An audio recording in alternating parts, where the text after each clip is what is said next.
Muy buenos días, tardes o noches a toda la gente que escucha este programa llamado Ni Tan Spoiler. Hoy estoy animado. Aquí David al habla desde Caldera para el Mundo y como siempre acompañado con la gente que es de la casa, los amigos.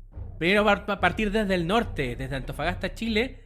Él es el divo del podcast, Don Fernando. ¿Cómo estamos, Feña? Bien, bien, qué bueno que partamos siempre del norte, porque Santiago no es Chile. ¿Ah? Y No, súper bien, pero nada, pues contar de que no se me había olvidado decirles que nos llegó un comentario de un auditor. Así que ahí después que presentemos a la estrella les cuento de qué se trata. Bueno, ya nos está adelantando. Ahora nos vamos a la región metropolitana. Él es la... Desagradable este tipo. Sí, el smog de Santiago no ha opacado su brillo, porque él es la estrella del podcast. Estamos hablando que de Don Rodrigo. ¿Cómo estamos, Rodrigo? Bien, amigos, contento de estar grabando esta semana. Ya en abril se siente un poco en el clima. Y bien, contento que estemos con equipo completo, ya que, como usted dice, Don Feña acostumbra a pegarse sus fallas. Tiene ausentismo altísimo en este podcast, así que bien, contento. Y quiero saber eso del comentario que nos llegó. ¿Qué han dicho? Me echaron de menos, ¿eh? Sí, para mí usted es Sí, único. es que no podemos hablar de onanismo si no está usted, amigo. No, y las féminas sobre todo reclamaron, nos mandaron cartas, nos llegaron acusaciones injustificadas, todo tipo de cosas. Denuncias llegaron. Denuncias pensando que queríamos excluirlo, cuando en verdad es usted el que se pega la falla, ¿no, amigo? No sé. Bueno, al final, no sé si sabían, pero me llegó un comentario de que nos escuchan de Rusia. Y sí. ¿De dónde? Sí. ¿De Rusia? Y Chupaya. A propósito, ayer fue el aniversario 150, el natalicio de Lenin. Eso.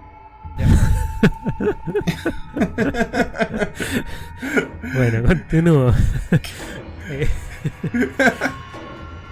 Mira, lo que pasa es que le encontré razón. Nos llegó un comentario respecto a que quieren saber la opinión de ustedes porque nuestro auditor se llama Pablo y nos menciona de que hace poquito se estrenó la película de Star Wars y tuvo súper malas críticas de que no dejó contento a los fans y todo. Y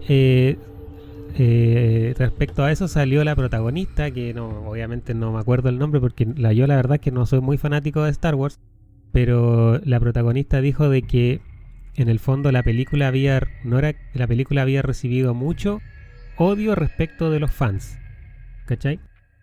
Y las críticas apuntan a que lo que nos menciona Pablo, que igual es fanático de Star Wars, es de que si bien Star Wars decide en esta época hablar sobre temas más actuales como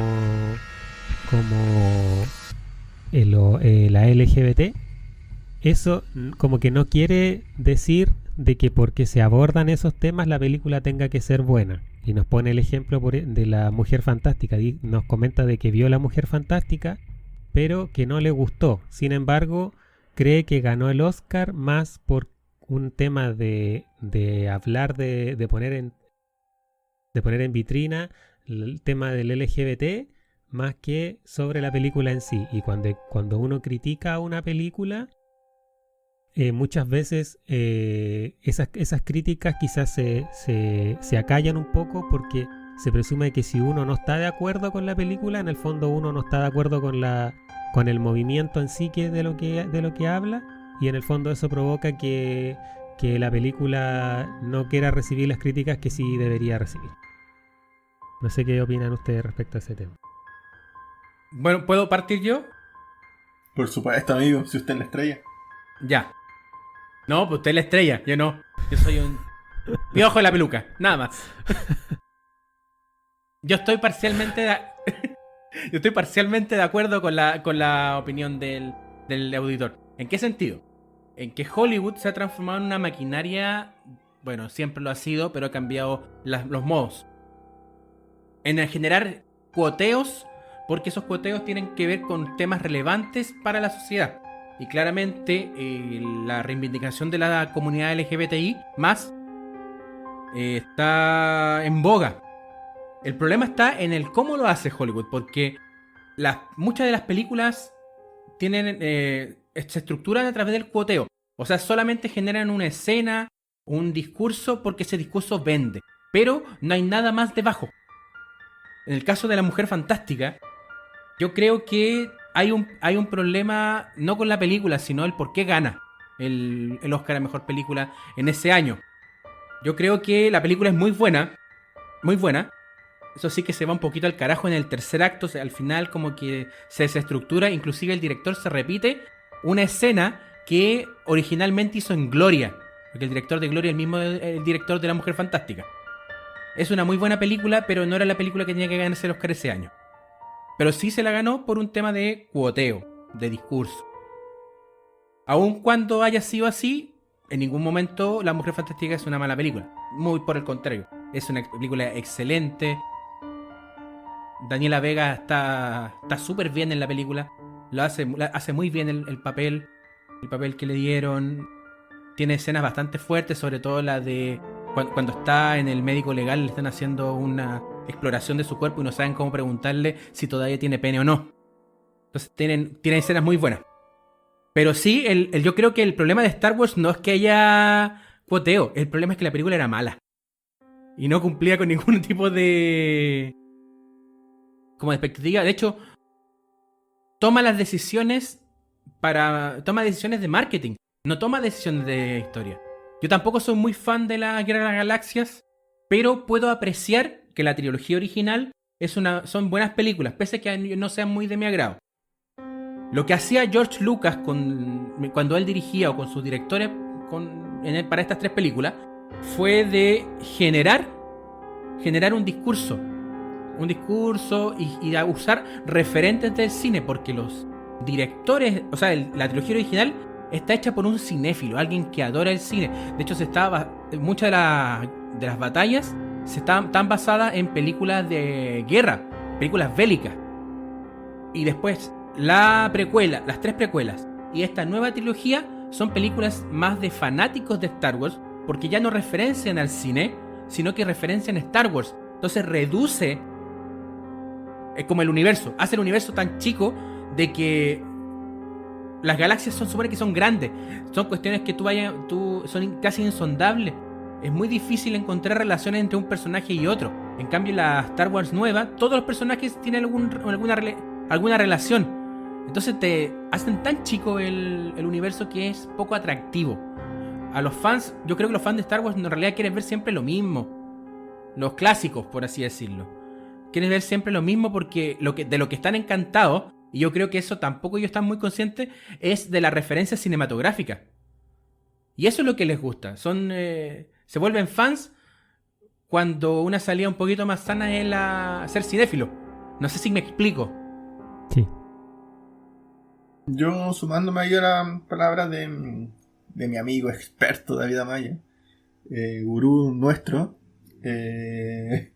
sí considero que en el caso de Star Wars el resultado no es el óptimo, porque no, como dice el David, la película no es buena. De hecho, Star Wars, a diferencia como de otras películas, así como Indiana Jones y otras cintas que han saturado, como ha dicho el Feña varias veces, parte ya con un público. Eso ya es una ganancia, parte como con ventaja. Entonces, incluso si la película es mala, genera curiosidad verla. Así que eso le da, como entre comillas, una cierta ventaja con respecto a otro tipo de películas. Yo en particular considero que sí, como que no me molesta, y hasta agradezco un poco que se haga como lo que dice el David, esta especie de cuoteo de incluir ese tipo de temáticas, porque en verdad como que para llegar a este cuoteo hubo mucha historia para atrás. Pues hablamos que el cine parte, no sé, desde cuántas décadas hacia atrás, y en verdad estas temáticas no se habían tocado. Sí, y la mayor parte del mundo hoy día sigue siendo súper tradicionalista. Entonces le cuesta dar espacio o ver este tipo de cosas. Así que, y aparte que nosotros, como que la vida en verdad natural, todos conocemos gente, tenemos amigos gay, homosexuales, lesbianas, también en los temas de abuso. Todos conocemos gente que ha sufrido violencia, como el tema que también vamos a tocar el día de hoy, el tema de abuso. En verdad, como que la sociedad tiende a excluir estos temas cuando en verdad son súper presentes y súper naturales. Yo creo que hoy día lamentablemente toma ese carácter como marketing o coteo, pero sigue siendo súper favorable que hoy día se pueden tocar esas temáticas. Así que a mí en lo particular no me molesta. Y bueno, creo que la actuación como distinto rubro tiene que un poco obedecer a los tiempos. Y los tiempos hoy día están relacionados al tema de la mujer, de la diversidad, de la integración, y me parece que las películas están hoy día un poco llamadas también a esas temáticas, a responder un poco a eso. Sobre todo que en el mundo también del arte hay mucha gente que tiene esa ¿cómo se llama? No quiero llamarlo condición, pero esa naturaleza. Así que está bien que lo incluyan, y más sobre todo que por generar conciencia, por ejemplo, no sé, en el público más tradicional y heterosexual, generar conciencia en la misma gente que es gay, no sé, lesbiana, transgénero, porque muchas veces la discriminación, más que venir de afuera, parte como por dentro. Ellos mismos, con su pensamiento, obviamente que vienen arrastrando una historia de todo lo que todos venimos arrastrando, esa historia de como el pensamiento de nuestros padres, nuestros abuelos, se tienden primero a discriminar ellos mismos. Entonces yo creo que es importante como integrar esas temáticas para generar tanto, entre comillas, liberación, tanto desde afuera como desde adentro, por los mismos procesos internos. Así que a mí no me afecta tanto. Yo creo que en ese tocaste un punto bien importante, porque los mandatos discriminatorios y el patriarcado juega en todas las canchas. Juega en todas y cada una de las canchas. De hecho, cuando se habla de feminismos, hoy muchos pensarán que las compañeras lo único que hacen es luchar por sus derechos, y no, pues no solamente por ellos, sino que porque nuestra sociedad tiene una forma relacional que en realidad nos genera bastantes dificultades. Entonces, ahí es un temazo. Bueno, con eso sí, yo creo que con esto ya le respondemos la pregunta a Pablo y agradecemos su disposición por solicitar nuestra opinión. Maravilloso, para eso estamos. Chiquillos, que cortito, como que han estado viendo estos días para las recomendaciones del podcast antes de ya entrar en materia. Yo mira, la verdad es que vi La Casa de Papel, que me la recomendaron ustedes, temporada 3 y temporada 4, y la verdad es que igual la serie son 8 capítulos y cada capítulo dura como 1 hora, son como haber visto como 6 películas, y vi los primeros capítulos de los 3 primeros de Better Call Saul, que también me la recomendaron ustedes. Por fin alguien me hace caso. Por fin me hice este caso. Sí, lo que pasa es que yo soy como más me gusta que vaya rápido la cosa, y no sé por qué escuchaba siempre comentarios que me decían de que eso había que tomarse un poquito más lenta la cosa, pero yo la vi y no la encontré lenta para nada. Vi los 3 primeros capítulos y la encontré bien entretenida. No la encontré para nada lenta ni nada. Pero me queda caleta porque creo que son como 5 temporadas. Pero hasta el momento estoy entretenido. La Casa de Papel sí la encontré buena, pero no la encontré épica, ni tiene como mucho hype, así como que como que le ponen mucho color y no la encontré tan entretenida, sí, pero más que eso no. Y vi una película que se llama Just Mercy, que tenía hartas ganas de verla. Y es de... sale Jamie Foxx, sale Brian Larson, sale Michael B. Jordan. Y es como la historia, la típica historia de un preso que está inculpado de forma errónea. Y el abogado, que en este caso vendría siendo Michael B. Jordan, tiene que demostrar que es inocente. Y todo un drama respecto a la familia, buscar evidencia y todo. Es la película en sí es bien entretenida, a mí me gustó. Pero no propone nada nuevo respecto a las películas que ya conocemos respecto a abogados y pistas. Pero la recomiendo sí para un domingo en la tarde. Eso es lo que yo vi por lo menos esta semana. Yo vi la de Men in Black Internacional, creo que se llama, que es con Thor. y Valkyrie. Sí, sí. Men in Black Internacional. ¿Mala o muy mala? Le tenía más expectativa, pero como dice el Peña, son de esas películas para el rato, para entretenerte un ratito, quizás el viernes en la noche, algo así. Por ejemplo, los viernes en la noche, sábado en la noche, si veo películas me gusta verlo algo como más relajado, no tan, Esa es como igual para verla no con tan- no tan amigos, complejo. ¿no? Sí, como para verla tomándote algo, una cosita para picar, algo así, como piola, esa sí. onda esa película. Es como un poquito Sí. chistosa, ¿cachai? Tiene su escena de ciencia ficción, pero Claro. sí, súper así suavecita, ¿no? Algo que no te implica estar como tan pendiente de la película, podéis conversar entre medio, sí. y te enchufas de los 5 minutos y seguís el hilo. Vaya al baño, volví, no te perdís de nada. Oye, sí, Exactamente, así que entretenida para esos momentos. A veces cuesta encontrar películas para esos momentos, así que igual ahí su recomendación. me gustó la dinámica de la Tessa Thompson con Thor. Me gustó la dinámica, pero la película no. La película encontré muy mala. Muy fome. ¿Y el cierre? ¿Qué te pareció el cierre? Que, por ejemplo, como a mí lo que me gustó es que, bueno, eran como iban a trabajar en lugares distintos y como que ninguno tuvo que ceder por el otro para estar juntos, entre comillas. Como que había cierta onda, pero a lo mejor uno esperaría, o lo clásico en las películas, que diga, ya, yo me voy a quedar acá para estar contigo. Y no, cada uno privilegió como sus proyectos personales y buena onda. No, a mí no me gustó la película. La encontré mala, derechamente. No es tan... O sea, no es la más mala que he visto en mi vida, pero sí no me gustó la cosa. Bueno, les cuento qué vi yo. Pero ¿Ah? ¿Sí? que no, que lo que pasa es que igual estamos viendo que los protagonistas de la saga de Marvel están como empezando a buscar sus nichos en otro tipo de películas. Vimos que el Capitán América también hizo esta de misterio, espadas y no sé qué cuánto.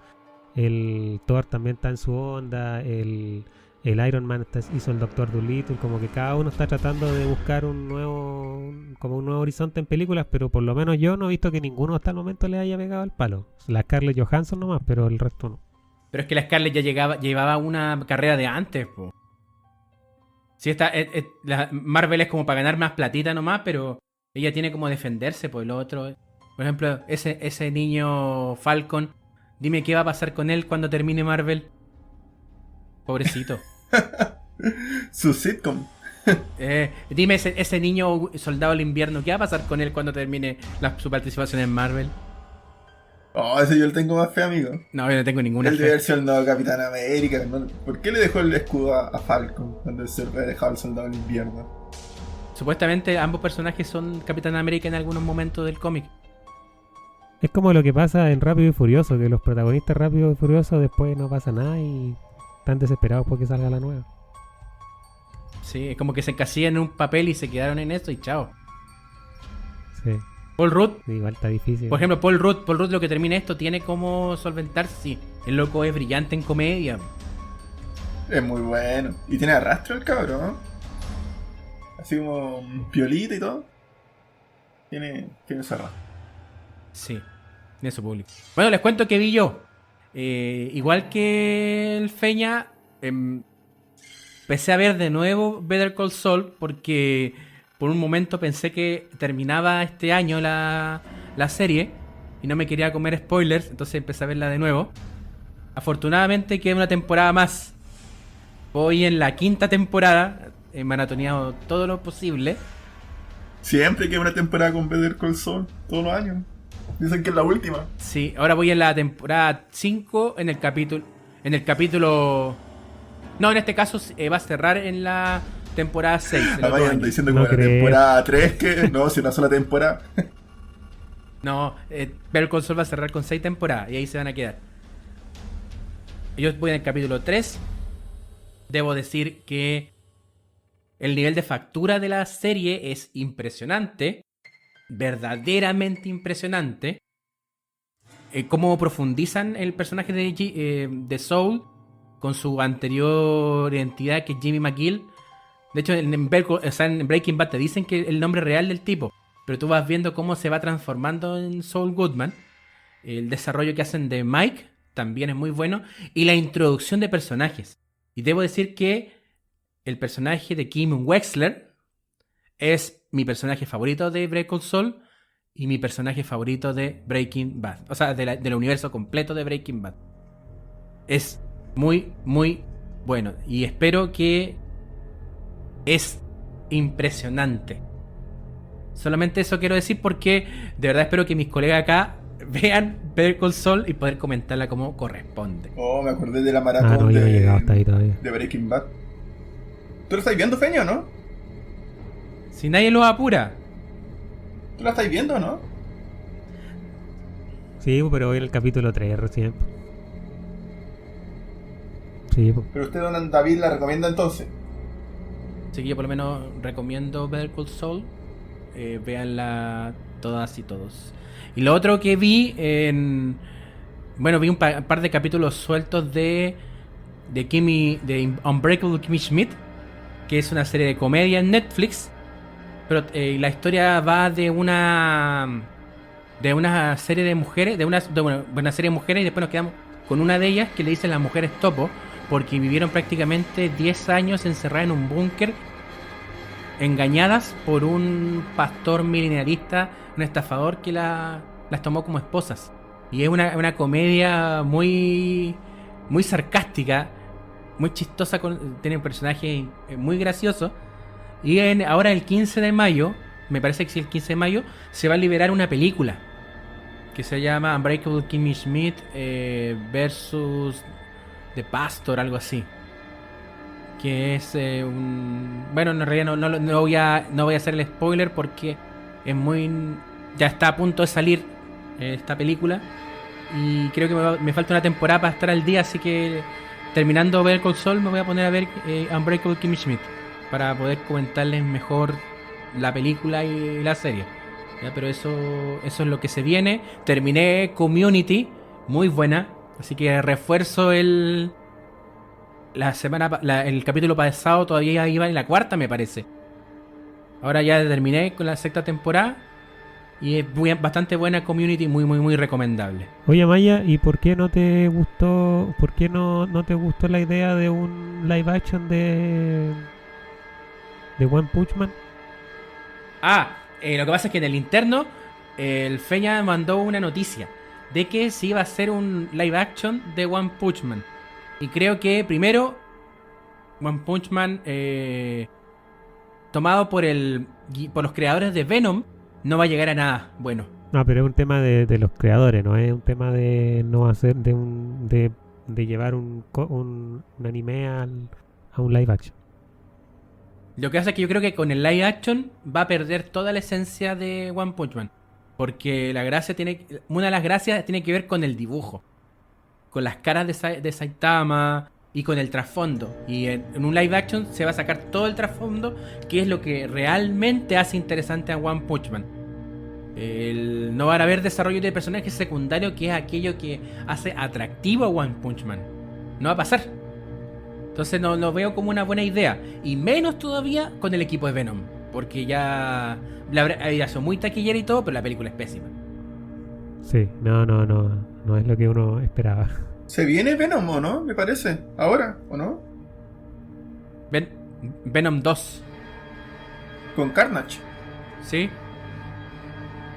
Con Carnage. Se la están publicando, la están promocionando harto. Claro, pero... Así que ahí vamos a tener que estar pendientes. Bueno, a lo que nos convoca. El día de hoy nos vamos a posicionar en un personaje clásico de la filmografía. O sea, del cine en general. Un personaje que ha sido representado, pero montones de veces en el cine. Perteneciente a los Universal Monsters.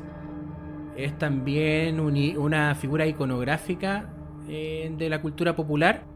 Y el año pasado, o salió, no me acuerdo si salió a principios de este año o a finales del año pasado, pero a manos del director de Insidious 3 y un tipo que ha estado metido también en la saga Saw, sale una película llamada El Hombre Invisible, protagonizada por... Aquí si la producción me puede ayudar con el nombre de la actriz, se lo agradecería bastante. Elizabeth Moss. Elizabeth Moss. También conocida por su participación en Mad Men. Hizo también una serie famosa también. El cuento de la criada. Actualmente ella es la protagonista del cuento de la criada. Una serie también muy buena, muy recomendable, muy atingente a los tiempos. Chiquillo, Feña, ¿nos podrías contar un poquito de qué se trata El Hombre Invisible? Sí, lo que sí me van a retar, pero yo la verdad no he visto las películas antiguas del Hombre Invisible, primera vez que veo una. Yo para atrás no ¡Oh!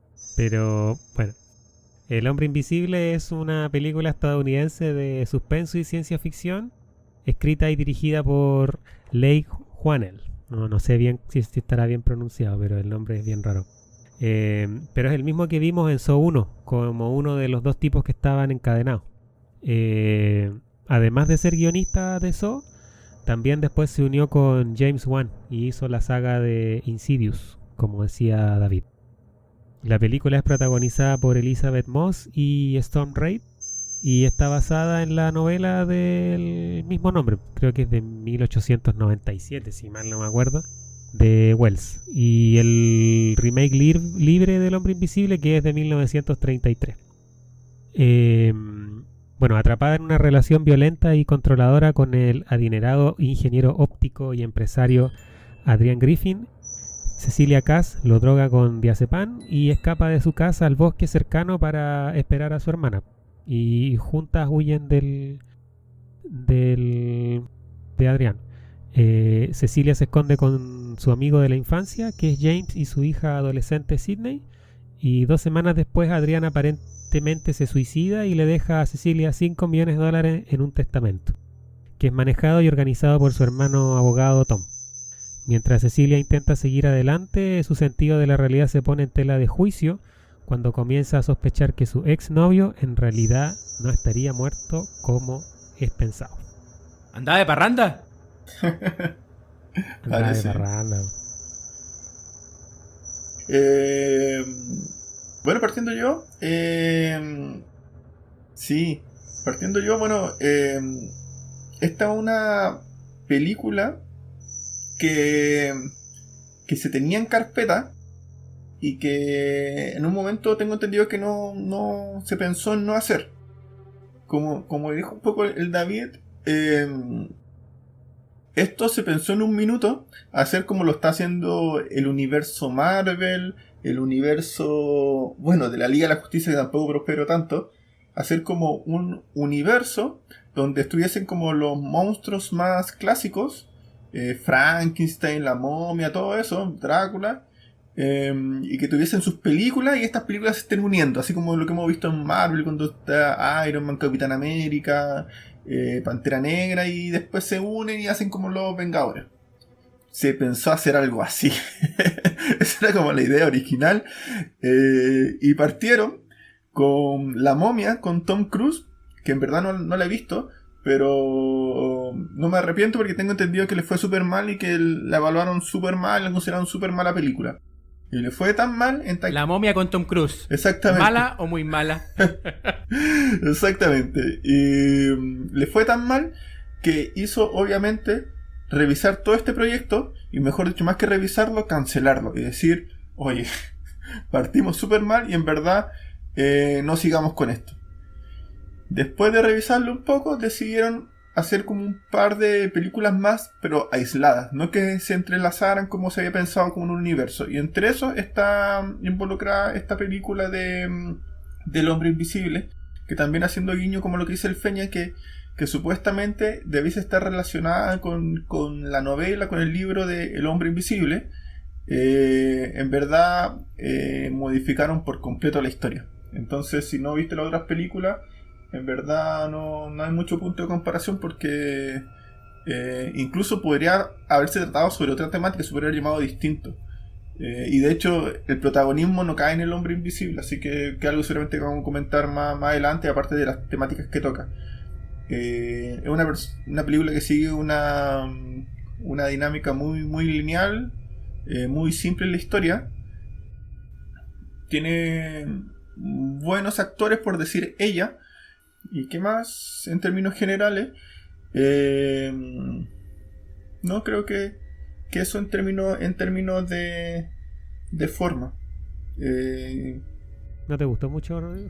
Bueno, vamos a comentar un poco cuando entré un poco en análisis, pero hay varios elementos que hicieron que no me llenara mucho la película. Pero elijo la palabra a ustedes, compañeros. A ver, el hombre... Bueno, esta película, yo, como dije anteriormente, no había visto las películas del Hombre Invisible, no me llama mucho la atención el poder. Por lo tanto, no estaba muy interesado, pero si bien es cierto, la película en sí igual recibió buenas críticas. Sí tiene como un enfoque que es abiertamente feminista, y esta es como una interpretación bien personal, ¿no? Hace poco vi que salió una noticia de que van a hacer una nueva serie de Star Wars. Claro, cosechando el éxito de Mandalorian, pero no tiene nada que ver con Mandalorian, va a ser una historia totalmente distinta. Y la protagonista va a ser una mujer y va a ser escrita por una mujer. Entonces, no digo que sea malo, pero es a lo que yo siempre apunto, y la crítica que siempre le hago a Hollywood, de que es como que cuando le da con algo, lo ve como un limón y lo empieza a exprimir hasta que salga la última gota. Entonces, como ahora el feminismo está como de moda y todo, van a tratar de hacer temáticas y cosas de ese ámbito, es una opinión personal. Y no es un tema de contra la mujer, sino con la forma en que Hollywood tiene de llevar a cabo sus producciones. Cuando hablábamos anteriormente en capítulos del cine de Romero, vimos que Romero en el fondo hacía una crítica a la sociedad, pero utilizando los zombies. No era una película de zombies por sí sola. También Hollywood en ese momento lo que hizo, al igual como lo vimos en películas como las de Marvel, que siempre la fórmula era la misma. Vimos que al terminar las películas de Marvel siempre hay como una batalla épica, y la siguiente película lo que hay que hacer es conseguir que esa batalla épica sea más épica, y así hasta lo más posible, terminando con la última película de Los Vengadores, en la cual ya la batalla épica ya tenía todos los personajes, ya estaban peleando con Thanos y era como muy bacán. Por lo tanto, cuando pasó ese tema del zombie de Romero, Romero tenía como una forma de hacer sus películas y de interpretar al zombie, pero Hollywood vio que ahí podía sacar ganancia, y lo que hizo fue empezar a sacarle el jugo con este limoncito a los zombies. Y vimos que lo tomó de otra forma, y ya los zombies podían comer, o sea, podían correr, podían saltar, e incluso vimos a que los zombies se podían enamorar. Con la película Mi novio es un zombie del 2013, que ya eran como las últimas gotitas que venían cayendo de ese limoncito para exprimir al zombie. Salieron estas películas que ya la verdad es que eran muy muy malas. Además teníamos a los zombies en la televisión con Walking Dead, después salió Fear the Walking Dead, etc. Por lo tanto, además de eso, esta película también existe como cierta mala fama de los remakes y los reboots. por ejemplo, ya Hollywood no sabe qué más, de qué otra forma hacer las películas, ya hagamos el inicio, como por ejemplo Hannibal Lecter, ya hagamos el inicio de Hannibal Lecter, etcétera. También los remakes como vimos hace poquito que salió el Jumanji y sale La Roca, y en el fondo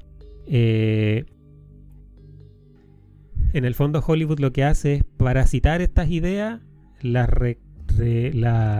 recalienta un poquito y las sirve y le agrega unos poquitos elementos como efectos especiales, y en el fondo es traer público a la sala. Eso en el fondo lo que hace Hollywood. Sin embargo, la idea de esta película creo que es con contexto un poco distinto, que en el fondo es tomar una historia clásica y darle unas premisas distintas, como por ejemplo pescarla respecto a un contexto sociopolítico actual y darle una nueva lectura, que en el fondo para mí era el tema del control, que después lo vamos a ver cuando lo analicemos en el fondo más adelante. Por otra, claro, y también como decía Rodrigo, que me hizo acordar de hace mucho tiempo, el 2008 me acuerdo cuando salió la primera película de Iron Man, que fue del universo Marvel, y se consolidó como una de las sagas más longevas y exitosas que hemos visto hasta el momento en el cine. Y en el fondo eso hizo que, claro, Hollywood, ¿qué hizo? Ya exprimamos de nuevo con este limoncito estos universos cinematográficos, y sacó el universo de DC, que en el fondo como que no estaba pensado para eso, y en el fondo se han mandado varios carriles. Y también Universal lo que hizo, como decía Rodrigo, es sacar el universo oscuro, y contrataron a Johnny Depp y contrataron a Tom Cruise, y querían sacar Drácula y después La Momia, y en el fondo también este hombre invisible iba a ser parte de ese universo compartido. Sin embargo, las cosas como que no salieron bien y decidieron terminar ese universo porque ya no tenía pie ni cabeza, pero esta película igual salió a flote. Sin embargo, también han salido como joyitas de estos universos, como por ejemplo Marvel sacó Logan, DC sacó Joker, que en el fondo son como películas que escapan un poquito del típico cine de ciencia ficción y batallas épicas, sino que nos cuentan como una cosa más, hacerlo un poquito más humano o a través de un contexto político. Guardando las proporciones, yo encuentro de que esta película del Hombre Invisible a mí me gustó porque te entrega como una temática más personal de lo que la actriz le aqueja, más de que hablar de un científico loco que quiere ser invisible. Eso es como lo que a mí me llamó la atención de la película en un ámbito más preliminar. En mi caso, yo siento que vi dos películas. Una es la película de ciencia ficción, horror, acción que estamos acostumbrados a ver en general, como el tema del uso de los jumpscares, todo este cine como para impactar los sentidos. Y por otro lado, vi una historia sobre la paranoia, sobre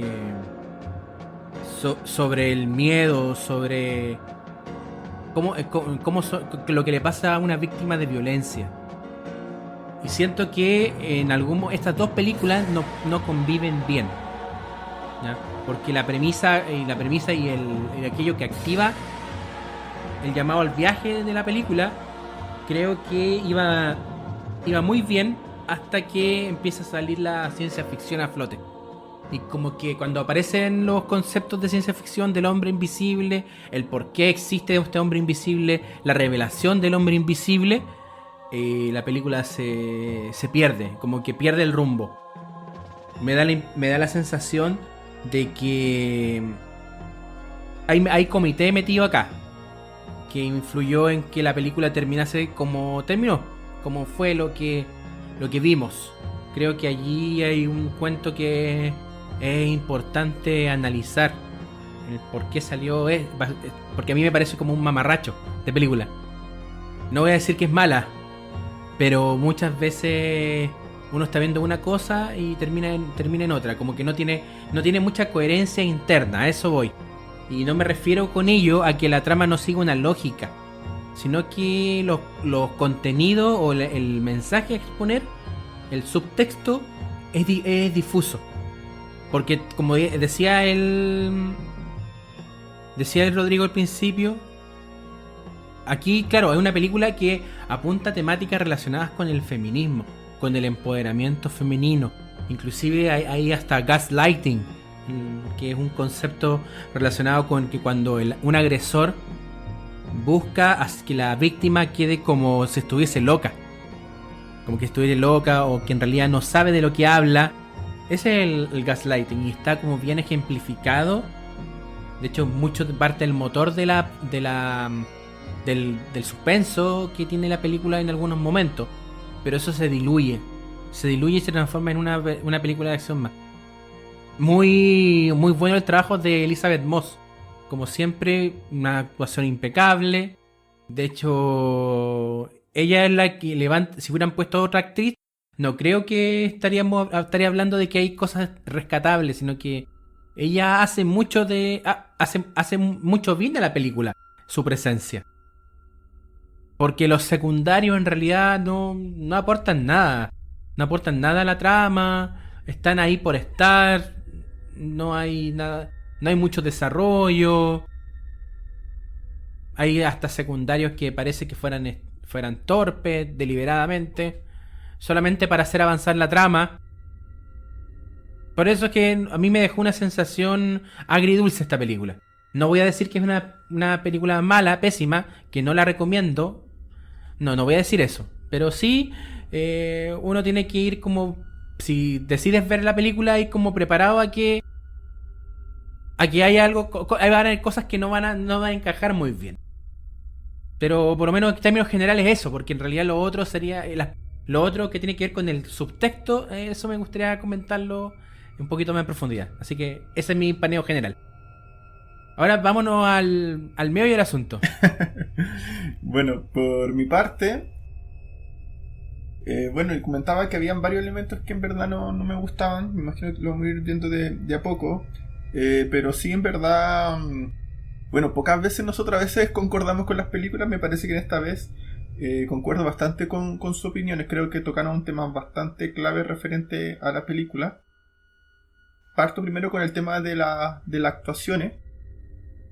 Bueno, esta película, también lo comenté un poquito recién, que en verdad es muy distinta al libro, a la novela de El Hombre Invisible, y también por lo mismo a las adaptaciones que se han hecho en el pasado, lo cual sí, quizás de los elementos que puedo destacar, voy a partir por lo positivo. Destaco que el director se atreva, el director y el guionista se atreva a improvisar. Tengo entendido que el guionista, después que escribió esta historia, se la pasó a Elizabeth Moss, la protagonista, para que lo revisara. Que creo que fue también un plus para ella, poder como tener intervención directa en la historia y ella dar como, entre comillas, su visto bueno, en el sentido de atreverse y hacer partícipe a lo involucrado. Me parece eso positivo. Me parece que igual jugó con, entre comillas, con cartas, como decía el David, como decía el Feña, probada. Primero con Griffin, el agresor. Él ya lo hemos visto en otras series y películas, y lo ha hecho bien. Me parece que en este papel, más que no lo hizo bien, se le saca súper poco provecho, porque su trabajo en Invisible, que si bien él hace, tengo entendido, la parte como de Invisible, porque son estos monos, estos trajes que después con la computación se adaptan. Me parece que lo hizo bien, pero en verdad, y quizá también un poco lo positivo de esta película, que se atreve a quitarle el protagonismo al hombre invisible y se lo da a la víctima del hombre invisible, lo cual era completamente distinto a todo lo que hemos visto hacia atrás. Pero por lo mismo no se pudo destacar mucho la actuación de Griffin, que Griffin sí es algo que se mantiene del libro, que es el nombre original del hombre invisible. Y en cuanto a Elizabeth Moss, también muy, muy bien actuado. Y como lo decía el David, ya lo hemos visto en otro escenario, así que sabíamos que la cosa iba bien. de las cosas como negativas, quizás se me quedó en el tintero de la forma, es que, y lo que refería el Feña, que el mismo productor, equipo, el mundo del cine de terror lamentablemente es súper pequeño. No sé si es porque no se le da espacio, porque la gente no se atreve a hacerlo, o porque también lo hemos tocado en capítulos anteriores. Si es que no es mezclado con otros géneros, tiene muy poca cabida en premiaciones y eventos de ese tipo. Él mismo, es súper pequeño el rubro. Entonces este productor, guionista, el mismo que hemos visto en casi todas las películas de terror que están como en la actualidad. Lo cual hace que esta película, como otras, integre muchos elementos de otras películas que ya hemos visto. Que es como cuando me pasó hoy día, así como que revelando experiencias personales, que no sabéis qué cocinar, no sabéis qué tenéis, entonces abrís el refri, veis qué hay de platos anteriores que hay hecho, agarráis un poquito de todo y tratáis de inventar un plato. Me parece que esta película aborda un poco eso, se agarró un poquito de distintas películas y se trató de armar algo, y en ocasiones eso funciona y funciona bien. En este caso no funcionó y me quedo como con la frase que dijo el Feña, que yo creo que en verdad para mí resumiría la película. Esto no tiene ni pies ni cabeza. Está por un lado la historia, la idea, y por otro lado está la ejecución, y en verdad eso está totalmente separado y en verdad no llega a nada. Hay como ideas buenas de meterlo como agresor, de meter el tema de abuso, el tema del sociópata, y por otro lado la ejecución con muchas elementos, no sé, de actividad paranormal, que en verdad las dos cosas en ningún lado se unen. Pareciera que esperan un camino paralelo, lo cual creo que es la gran baja de esta película. Creo que genera una expectativa, propone algo, y como decía el David, rápidamente, yo no quiero decir ni siquiera a mitad de película, rápidamente se diluye.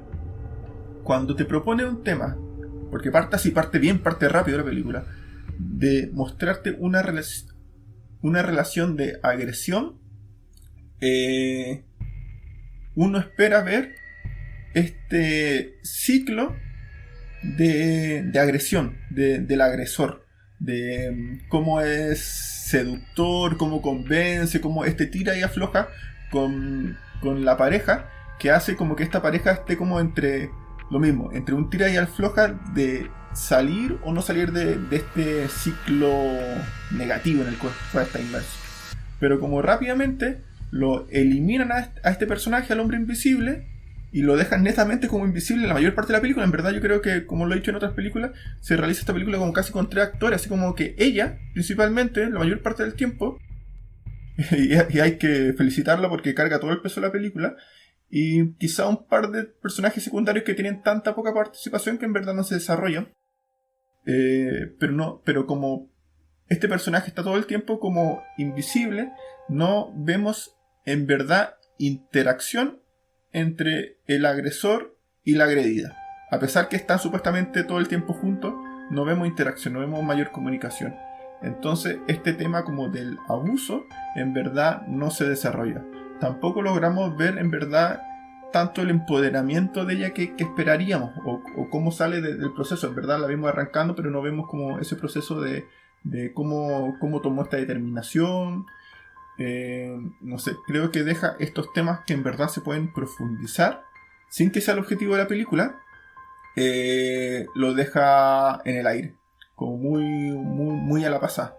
Entonces no logro entender cuál es el sentido de la película, cuál es la propuesta de la película. El cierre, no voy a decir el final porque ustedes me molestan siempre que doy mucho spoiler. También pierde mucho con la temática de la película, y como que supuestamente da como el pase a una secuela, a una siguiente parte, pero tengo entendido que está en veremos dependiendo cómo le vaya en temas de Luca. Pero tampoco lo deja bien agarrado. Así que creo que hay... me quedo con la frase que dijo el Feña: esto no tiene como ni pies ni cabeza. Yo concuerdo con el Rodrigo en algunas cosas. Pero concuerdo ahora que él lo plantea, porque en su momento no me había detenido a pensar en eso. Sí creo, y ahora concuerdo de que es como tiene como aspectos de mezcolanza de distintas películas. Me hizo acordar en ciertos momentos bueno, por ser el director o sea, el director no, sino que uno de los guionistas de Saw. Cuando yo vi, por ejemplo, Saw por primera vez, en el final dije, oh, wow, no me esperaba este final, me sorprendió.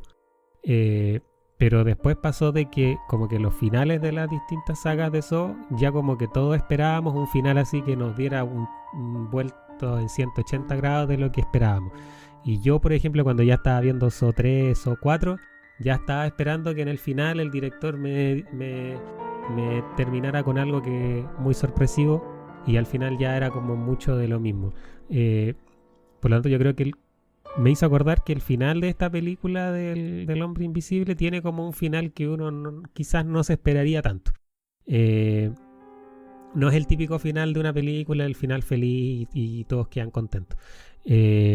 También por otro aspecto también me hizo acordar a la actriz, me hizo acordar en ciertos momentos a Sarah Connor cuando nadie le creía de que de verdad existían estas máquinas que venían del futuro y la venían a sedar y la agarraban y camisa de fuerza, etc. También por otro aspecto concuerdo cuando dice Amaya de que algunos personajes secundarios quizás están como que quedan al debe, y en una parte voy a mandar un Rodrigo, pero en el final de la película la actriz viene con James, que la espera en un auto y escucha, tiene como parece que la actriz la principal tiene como un micrófono y él la va escuchando. Al final a mí me quedó la duda porque no sé en el fondo para qué llevó a James, como que James no sé si iba como de encubierto, iba por ayudarlo, al final no caché para qué fue. Creo que por ese tipo de cosas como que a uno le quedan ciertos espacios que uno no logra bien cerrar, como que quedan algunos personajes que quedaron dando vueltas, como dice David.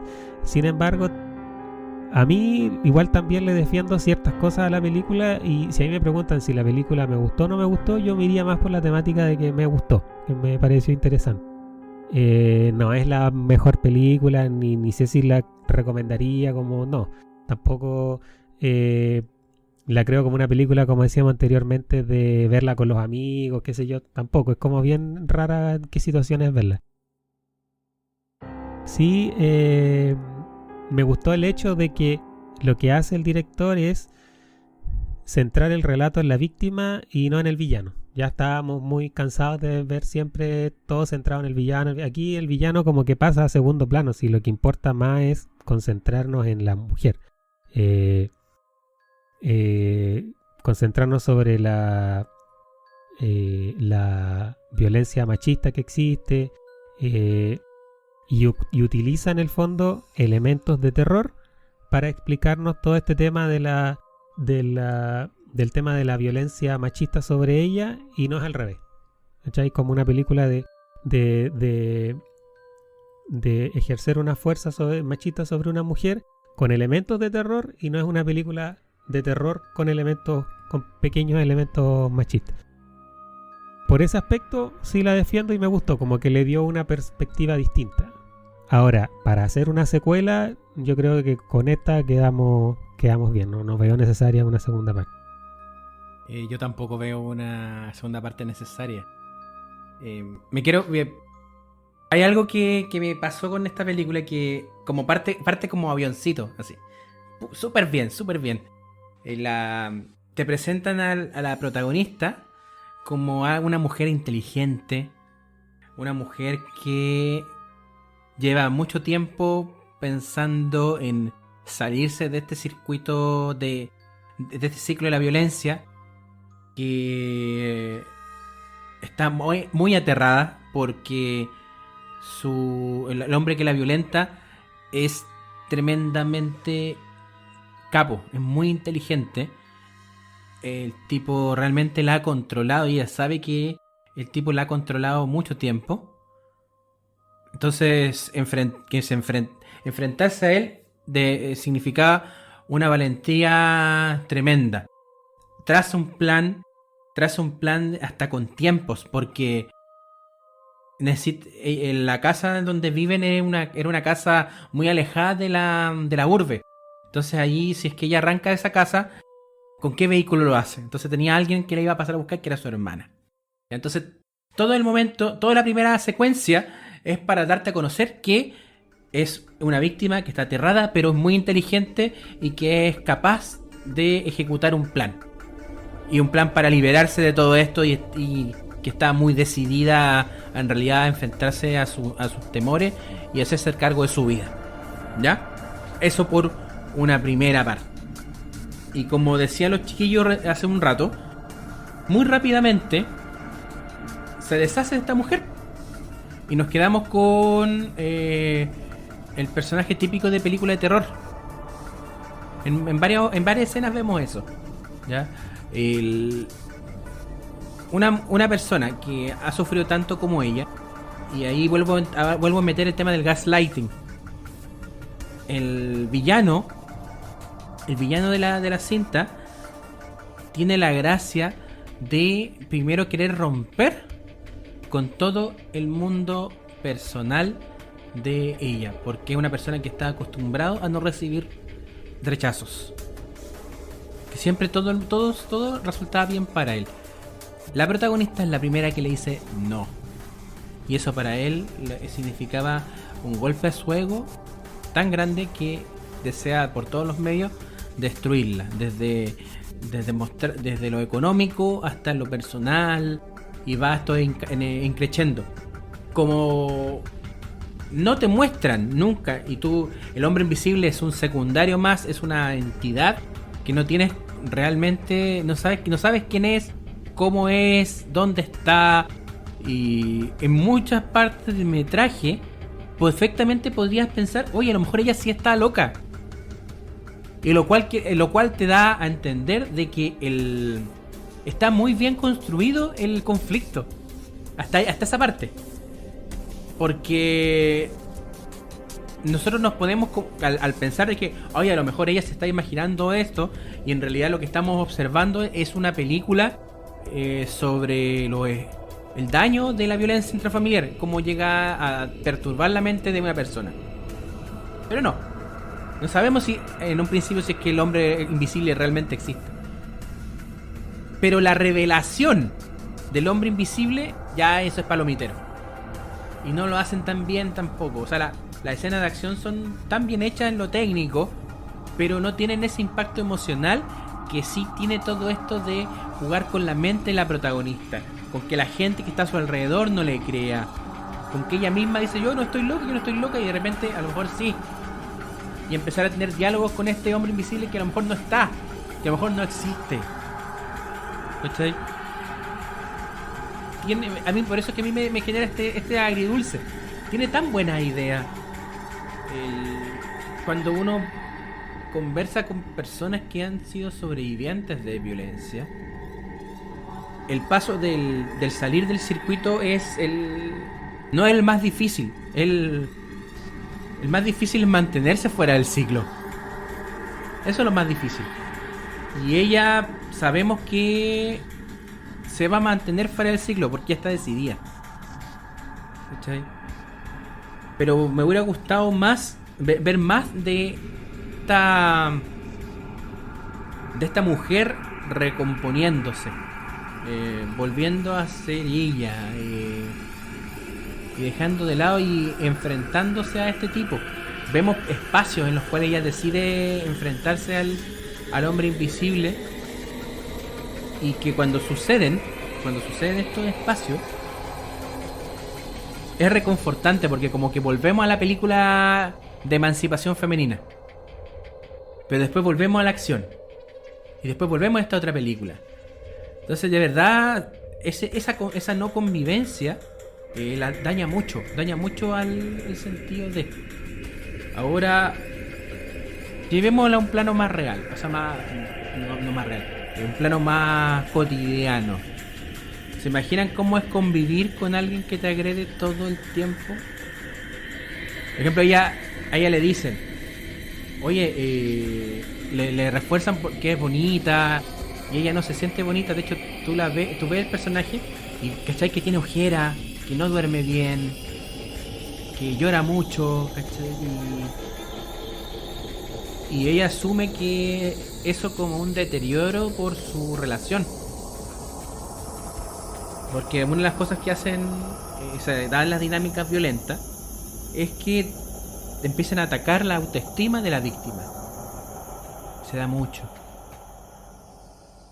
De que no, que eres fea, que eres guatona, que no eres incapaz de hacer nada, que eres estúpida. Y que la figura del que ejerce derechamente la violencia es el salvador, el yo sé, yo te conozco. Cuando hay luna de miel, yo nunca más, fue un momento, quiero cambiar. ¿Cachai? Entonces, he escuchado mucho en mi praxis que dicen que la gente que está metida en circuitos de violencia les gusta ser violentado. Y siento que esa es una falacia del porte de un buque. Porque ¿a quién le gusta que lo humillen, que lo traten mal, de que lo hagan sentir como un ser humano miserable? A nadie. Porque tampoco no estamos hablando ni siquiera de un fetiche. Estamos hablando del contenido real como ser humano. Entonces a nadie le gusta eso. Entonces, ¿qué tan dañado tienes que estar para que esa forma de vida sea la forma a la que estás acostumbrado y a la que no ves otra salida? Porque al final eso es lo que pasa cuando hay dinámicas violentas. ¿Y por qué me genera tanto conflicto esta cuestión? Porque esas ideas son tan buenas y como que se diluyen. ¿Por qué una persona se quedaría en un ambiente así? Y es porque sistemáticamente se acostumbran, sistemáticamente ven como esa como la forma de relación.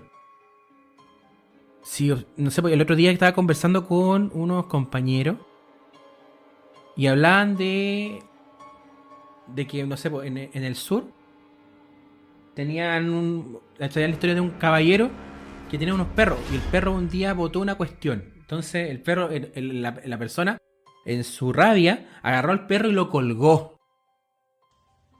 Cuando alguien asesina colgando es porque el colgar tiene un contenido. Y el contenido es: te voy a asfixiar, te voy a hacer sufrir lo más posible y tú vayas a estar consciente de eso. Ese es el contenido del ahorco. Te voy a sofocar. Te voy a quitar lentamente tu vida. Y se la haces a un perro. Que el perro claramente va a sufrir igual que un ser humano, pero no va a entender el contenido, el significado de la horca. Entonces, si hacemos eso, claro, pues hay una violencia física explícita y también hay una violencia simbólica que se da en todo plano y la estamos ejerciendo contra un animal. Ahora, pensemos en la violencia simbólica ejercida hacia las personas. ¿Cachai? El personaje de la Elizabeth Moss en la película, siento que se emancipa hasta un punto de su agresor, pero la supervivencia de ella la mete nuevamente de una manera satisfactoria, creo que para ella, en los mismos modos de violencia. Y ese es uno de los grandes temores que tiene mucha gente que trata de romper con la hegemonía patriarcal, que es: sabemos que este sistema hace daño, genera problemas, queremos derribarlo, pero tenemos que ser cuidadosos de que al derribarlo no repliquemos los mismos modos relacionales que tiene este sistema. ¿Cachai? Entonces creo que es los temas de fondo para poder conversar sobre violencia intrafamiliar, sobre violencia estructural, se diluyen. Y quizás la conversación posterior a la película es mucho más profunda que la misma película, que lo mismo que te presenta la película. ¿Qué opinan, cabros?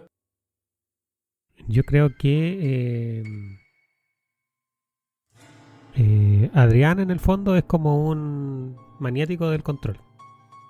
Y en el fondo está constantemente obligando a que Cecilia se comporte y siga estrictamente sus deseos. Cecilia como que en el fondo no se puede vestir, no puede comer, no puede salir, no puede expresarse, sin tener la marca de Adrián. Y en el fondo Adrián lo que hace es utilizar métodos de manipulación psicológica para hacerla sentir a ella como miserable.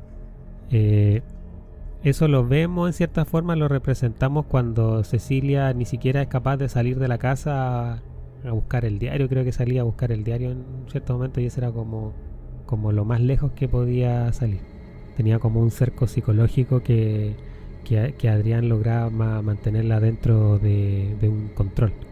En el fondo Adrián como que lo veía que él podía como tener toda la aprobación de todo el mundo, pero Cecilia era como una mujer más desinteresada y en el fondo como que Adrián se obsesionó con eso. Encontrar una mujer con unas características que fuera desinteresada, encontraba que era casi imposible. Por lo tanto yo creo que ve esas características en Cecilia y decide casarse con ella, pero apresarla. Yo creo que el mensaje más importante de la película en el fondo está como basado en el control. Pero hay como dos extremos de control. Pues el control que es más como obsesivo, que en el fondo el que lleva a cabo Adrián, que en el fondo lleva como una especie de sumisión total sobre cada aspecto de la vida de Cecilia. Y en el fondo también existe otro tipo de control, que es el que Cecilia después utiliza contra Adrián, que es cuando ocurre la escena del embarazo. Y ahí Cecilia como que en el fondo utiliza el hijo. En el fondo vamos a suponer de que el tema del embarazo podría ser cierto, porque también la película tiene ciertos aspectos en el que no nos dejan claro ciertas cosas. En el fondo no sabemos si el embarazo de ella es cierto o es una idea de ella para tratar de encontrar a Adrián. O nos vemos en los finales también son medios abiertos, pero en la película en el fondo no queda como la sensación de que de verdad la temática en sí tiene aspectos que dejan temáticas abiertas para que uno piense, sino que te da como una sensación media extraña de que no sabes si los personajes quedaron así como en el olvido o de verdad fue una intención del director de dejarnos aspectos abiertos de la vida. Sin embargo, suponiendo de que el embarazo de ella fuera cierto, o bien puede haber sido una estrategia, utiliza ella también el control sobre Adrián para atraerlo y en el fondo como redimirse y poder salir adelante. Eso es lo que a mí me llama más la atención de la película en ese aspecto. Es que sabéis que con eso último que dijiste tiene que ver con los modos, porque al final, claro, pues ella va mira, lo natural o quizás lo esperado dentro de esto hubiera sido que ella le ganase en una pelea, en un enfrentamiento, que lo hubiese finiquitado después de ese enfrentamiento. Pero vemos, claro, como dices tú, usa el mismo control, o sea, vuelve la relación violenta circular, no lineal como nos habían presentado. Claro, no tenemos mayor antecedentes si es que había violencia cruzada, pero ya al parecer era más lineal la cosa. Pero a ella utiliza los mismos mecanismos de control para poder solucionar su conflicto, y creo que en ello está el problema. Yo creo que ahí está el problema por el personaje que nos presentaron. El personaje que nos presentaron no era el que cerró. Y eso, claro, todos estamos claros que en las películas tienen que existir arco argumental y arco de personaje. Pero el cierre del personaje no era coherente con el arco. ¿Cachai? Porque ella atacaba para defenderse, para mantenerse viva. Pero después estamos viendo cercano al final que ella va y hace un homicidio y premeditado. ¿Cachai? Entonces, siento que ahí no hay mucha coherencia con el personaje y lo que te quieren dar. O sea, claro, para la audiencia más cool como cierra. Y más encima dejándote una puerta abierta para una secuela, que ojalá que no llegue, porque creo que ahí es suficiente. Pero ahí estamos en los modos de nuevo. En que, claro, utiliza el control, utiliza toda esta cuestión, pero no sé, como que no me agradó mucho cómo lo llevaron a cabo. Porque también lo interesante del personaje es que, aún con todas sus debilidades, ella podría haber salido adelante y haber podido derrotar al villano. De hecho, hay una escena que es una escena en una ducha, porque ahí ella planifica el cómo planifica una defensa, porque está en una situación en la cual no tiene ninguna clase de ventaja. La gente no le cree, está encerrada. Entonces crea las condiciones para poder defenderse. Y eso es más coherente con el personaje que lo que se ve al final. Hay otra cosa que también me da vuelta, y tiene que ver con la figura del hombre invisible. A mí me hubiera gustado, o sea, pensando en esta película, la parte de la película que me gustó, que tenía que ver con la violencia, me hubiese gustado que se demorase mucho más en aparecer el hombre invisible. Pero ahora pensemos en el personaje como figura, porque las representaciones clásicas es que el tipo se va volviendo, se va descomponiendo. En las versiones más antiguas es producto del suero que lo hace invisible. En el de Hollow Man el tipo se empieza a trastornar porque quiere volver a su corporalidad, a ver su cuerpo. El personaje que hace Kevin Bacon. Pero acá vemos que el hombre invisible no tiene mucho desarrollo, porque siempre fue malo. Entonces igual es importante ver estos como matices en los personajes, y creo que, claro, acá solamente es una fuerza de la naturaleza en la cual la protagonista se enfrenta. De hecho, creo que está paradójico que por un tema comercial se haya tenido que llamar El Hombre Invisible. Porque si estamos hablando de una película con un contenido, con un discurso más feminista, ¿por qué el hombre está en el título? Deberían haber hecho algo sobre la mujer, pero no hubiera vendido igual. Y eso tiene que ver también con nuestros patrones culturales. ¿Ya? Pero eso me llamó la atención, el cómo el personaje siempre fue malo, siempre fue perverso. Siempre fue perverso este hombre invisible. Y no vemos cómo él va descendiendo como al infierno. Eso lo extrañé un poco en comparación con las versiones más clásicas del personaje. Y pensando en, no sé, pues a lo mejor se pueda retomar más adelante. No lo sé. Porque igual hace como hartas tonteras. Hay una tontera de que el traje que te hacía invisible sonaba, hacía ruidos. Entonces no sirve de nada que sea invisible si tu traje hace ruidos, po. ¿O no? Sí, po. Es que a mí me pasa que la película, claro, en el fondo él ejercía un control sobre ella, pero ella en el fondo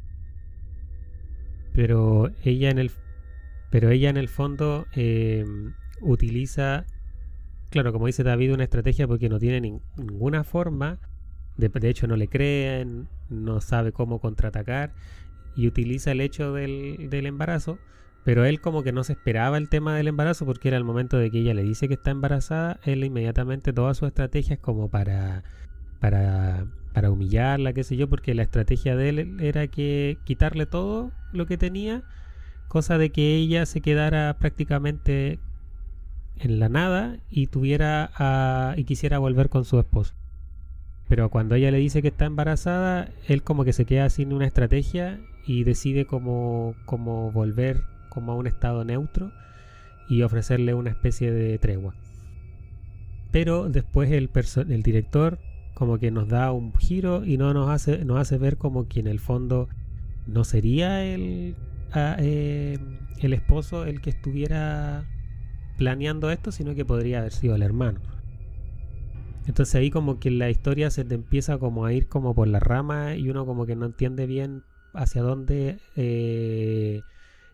lleva el buque el director. Como que tiene como una idea clara al principio, pero después como que se empieza a diluir la idea principal. Le doy la palabra a Castrito, sorry.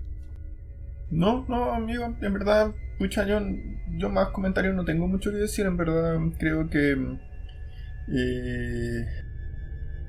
no, creo que el tema principal que quería tocar era el tema de la relación de abuso, pero en verdad la relación de abuso también no se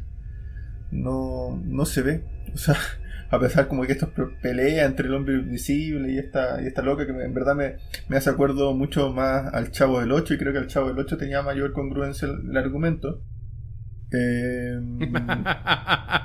Creo que en verdad esta relación de supuesta abuso se hace, o sea, uno lo tiene consciente porque lo declaran en un comienzo, pero si no lo declararan, en verdad uno no lo esperaría.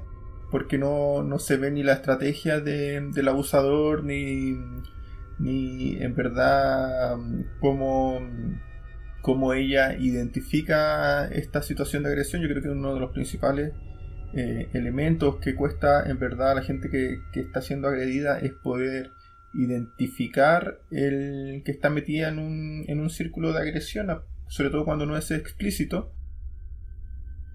Y no lo vemos en ella, no vemos las secuelas del tema de agresión, la vemos corriendo cuando se escapa, pero en verdad no vemos la estrategia de salida para romper este ciclo. No vemos el proceso de sanación, en verdad, así que no logro entender en verdad en esta película en qué aporta ni cuál es el mensaje. Me parece que es una película de entretención. Y era. Sí. Me acordé de otra escena que me gustó mucho. Y como que recalca el punto del gaslighting. Está. Después que ya todos descubren que Cecilia, interpretada por Elisabeth Moss, dice la verdad, que el hombre invisible existe, tiene una conversación con su ex cuñado. Y ella le plantea la teoría que tiene sobre por qué se dio y cómo se dio los ataques y esta estrategia que tenía su expareja con su hermano. Y aún así este loco dice, no, es que nada que ver. Aún así no le cree. Después que demostró algo que es imposible, alguna cuestión sacada del libro de fantasía inverosímil de que existe un hombre invisible. Después que tienen las pruebas, aún así no le creen y la ven como loca, como que está diciendo puras pavadas. Y se manda un speech relacionado con la forma en que este tipo se ha comportado con ella siempre. Y un speech bien bonito. Me imagino que como yo no sabía el dato de que la Elisabeth Moss estuvo metida un poco en el guión. Yo creo que ella aportó en esa línea porque no, de verdad, viendo Insidious no me esperaría que el director se le ocurriese algo así. De verdad que no. Y ahora con ese datito yo creo que de verdad ahora se entiende mucho más porque hay cosas que funcionan tan bien y otras que funcionan tan mal. Ya nadie está en Insidious, no. Así que flores para Elisabeth Moss. Sí. Oye, tengo entendido que el director... ¿Qué le pareció la música? Para hacer esta película... la música me pareció bien. Lo que sí, complementando un poco del que no me gusta, y que vuelva no tiene pie ni cabeza, así como que había una buena idea, pero una pésima ejecución. El director para hacer esta película, porque también consideraba, cuando planificó esto, que el tema como central era el tema del abuso, se reunió, hizo varias entrevistas con gente víctima de abuso y con gente y con abusadores. Y digo, pucha, para haber hecho ese trabajo, que en verdad es súper interesante para nutrir la película, no, eso no apareció por ningún lado. Entonces, de verdad, creo que fue un trabajo en vano, no lo entiendo, como que no me cuadra. Sí, es verdad. Mira, está bueno ese dato. Más rabia da, porque tenían todo para poder hacer algo bien hechito. Totalmente. Y, o sea, una oportunidad farreada. Eso es el hombre invisible. Bueno, chiquillos, ¿palabras al cierre? Por mi parte, agradecer a todos los que nos escucharon, como siempre. Bueno, eso, agradecer a todos los que nos escucharon y mandarle un gran abrazo y que tengan una buena semana. ¿Feña? Yo igual agradecer a la gente que nos escucha y también pues invitarlos a que si tienen como lo hizo Pablo, si tienen algún comentario o quieren alguna opinión respecto a algo o alguna sugerencia que nos envíen algún mensaje y lo hablamos un ratito en el programa. Y respecto a la película, a mí en el fondo sí, no la encontré tan mala, me gustó. Sí, yo, bueno, para cerrar, como siempre, agradecer a nuestra audiencia, agradecer también a la gente que la semana pasada participó de la dinámica de los audios infantiles. Igual harta gente me comentó que les gustó mucho el podcast. Nos han llegado invitaciones para hacer colaboraciones en otros programas. De hecho, tengo una entrevista el sábado. Así que el próximo programa les voy a contar cómo fue. Buena. Mande saludos ahí. Sí, y bueno, y recordarle a la gente que nos puede escuchar por Spreaker. Porque de hecho ahora vamos a empezar a compartir más el vínculo de Spreaker porque parece que da mejores resultados que Spotify. De nuevo. Entonces, por Spreaker, Spotify, Google Podcast, Apple Podcast, Evox, YouTube, y imagínense cualquier otra plataforma. Y también todos los días domingo, en la nochecita, tarde-noche, en Front Row Radio. De ahí nos escuchan también en Front Row Radio. Este programa llamado Ni Tan Spoiler. Así que, estimados, estimadas, nos escuchamos en breve. ¡Chao! Chau. Chau, chau.